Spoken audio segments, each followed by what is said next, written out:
Welcome to this explainer. Okay, if you've been grinding away trying to master a really complex skill, like the English language, and feeling like you are just constantly hitting a brick wall, you are in exactly the right place. We are completely conditioned to believe that success requires this grueling, endless hustle, right? We're taught that if we aren't suffering, we aren't actually learning. But what if that mindset is entirely backwards? What if relentlessly fixing all your weaknesses and enduring that pain is actually the slowest possible route to fluency? Today, we're breaking down a truly transformative concept from the book, The Unfair Advantage, and we're applying it directly to how you can stop just working harder and start learning smarter.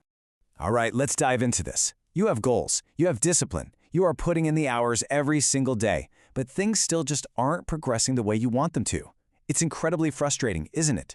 Society basically tells us that the playing field is perfectly level, and if you aren't succeeding, well, you simply aren't working hard enough. You're told to just push through the pain. But I want you to consider this possibility. What if your problem isn't a lack of discipline at all? What if the problem is that you are playing on the wrong field altogether?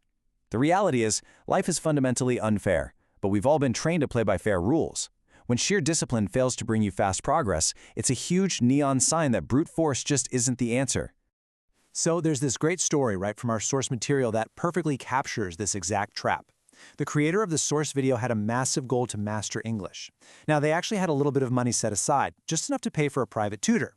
But they resist it. Why? Because they honestly believed that teaching themselves entirely through self-study was somehow more valuable. It felt more virtuous, you know? They actively fought against taking the easier path. But once they finally dropped that resistance and just paid for the private class, a process that would have taken a whole agonizing year was suddenly slashed down to just 6 months. They realized that trying to force results purely through hard work was actually holding them back. And that story perfectly captures the core concept developed by entrepreneurs and investors Hassan Kuba and Ash Ali, the unfair advantage. In their book, they state a really hard truth that the self-development world usually tries to sweep under the rug. There is absolutely no guarantee that hard work alone will get you what you want. The world is just too complex for that. Success is a combination of hard work and something else. An unfair advantage is a competitive edge that you possess, which gives you leverage, and crucially, it literally cannot be easily copied by someone else. Really successful people don't just work hard, they find their unique levers and they pull that. Here is our roadmap for today. First up, the hard work myth. Then we'll introduce the Miles framework, breaking down money, intelligence and insight, location, education, and status. And finally, finding your advantage. Let's start right off with Section 1, the hard work myth, why suffering is not a virtue. And this brilliantly illustrates how we've been getting it all wrong. We spend our lives constantly trying to fix our weaknesses. We genuinely think that struggling through boring, dense grammar books is a virtue. We're out here trying to drag our weaknesses from a level 2 up to a 6, when we should really be taking our natural strengths from an 8 to a 10. You see, the industrial age mindset believes an extra hour of painful study directly equates to more value. But the modern mindset, it prioritizes leverage. If you learn English way faster by watching movies than by doing textbook drills, then do that. You don't get extra points in life for doing things the absolute hardest way possible. Moving to Section 2, let's introduce the Miles framework, starting with money, the M in the framework. Now, you might immediately think, well, I'm not rich, so I obviously don't have this advantage. But hold on.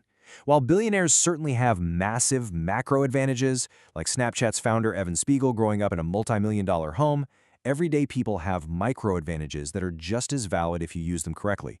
If you have just enough extra cash at the end of the month to afford a conversational English tutor or a premium language app, that is a financial advantage. Don't ignore it just because it's small. If you have it, leverage it to bypass unnecessary struggle. Which brings us to Section 3. Intelligence and insight, the I in the framework. So insight is really all about looking at the world from a completely unique angle. Think about Sarah Blakely. She built the massive brand Spanx because she intimately understood exactly how women wanted clothes to fit. In that exact same way, advantages are often just reframed struggles. A scarcity view says, I have ADHD, I can't sit still, so I cannot memorize vocabulary. But the leverage view? It reframes that completely. Just like a massive YouTuber built her channel by actively sharing her ADHD journey, you could leverage a short attention span to learn English through rapid, immersive 5-minute interactions rather than dragging yourself through 2-hour lectures. The interpretation literally changes everything. And right under this same umbrella is intelligence. But actually scratch that.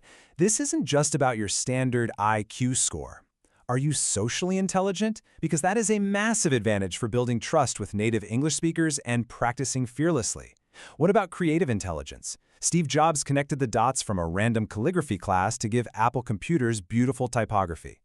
So instead of traditional studying, you might connect dots by learning English through music or creative writing. Or hey, maybe you are naturally book smart and can absorb vocabulary like a sponge. The point is, lean heavily into whichever specific type of intelligence you naturally possess. Next up is Section 4, Location, Education, and Status, the L, E, and S in the framework. So, the crucial point here is that location used to exclusively mean being in the right physical place to get lucky.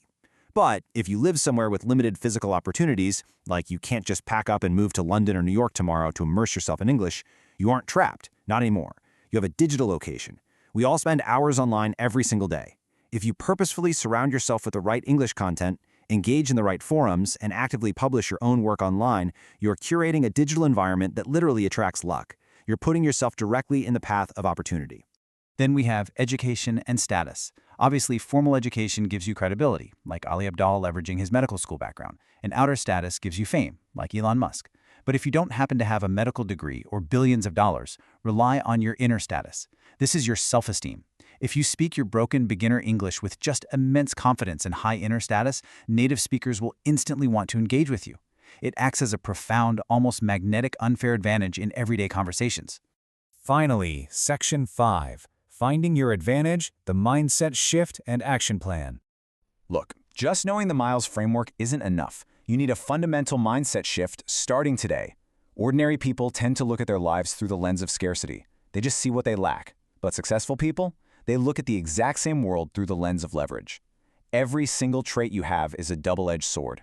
That one thing you currently view as a painful flaw or a massive weakness might actually be the exact characteristic you need to leverage to win your unique game. To prove just how deep this goes, look at Oprah Winfrey.